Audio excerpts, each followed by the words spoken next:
lap. Meghan's daydream falls to pieces over naked truth. Us will not accept HRH President Meghan.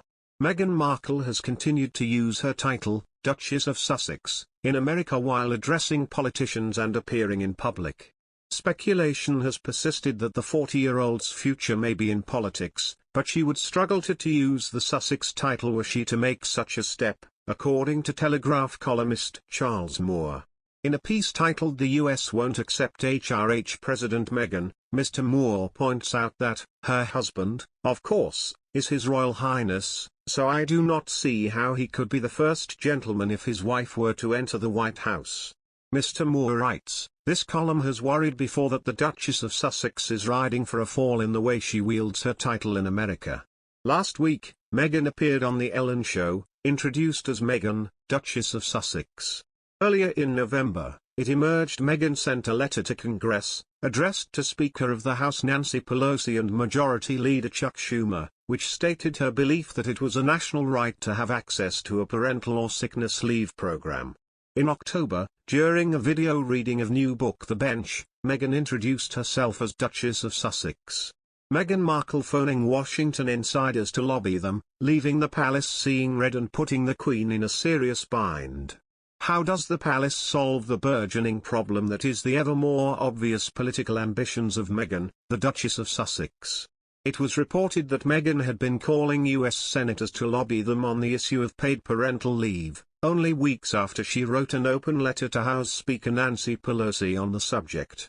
As Senator Shelley Moore Capito, a Republican from West Virginia, told the website Politico, "I'm in my car. I am driving. It says caller ID blocked," and she goes, "Senator Capito?" I said, "Yes." She said, "This is Meghan, the Duchess of Sussex." Susan Collins, a Republican senator for Maine, also recounted, "Much to my surprise, she called me on my private line and introduced herself as the Duchess of Sussex, which is kind of ironic. This is not some bungling of royal protocol or up there with the time that Meghan closed her own car door and the British press corpsed themselves in a lather of harumphing at her supposed egregious disregard for protocol.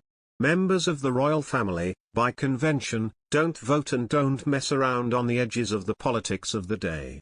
When, over the years, Prince Charles has waded into the Westminster fray on matters ranging from the Patagonian toothfish to badger culls to the education system via personal letters which have come to be known as the Black Spider Memos, he has very rightly come in for repeated drubbings in the UK media, and from the left and the right, over this.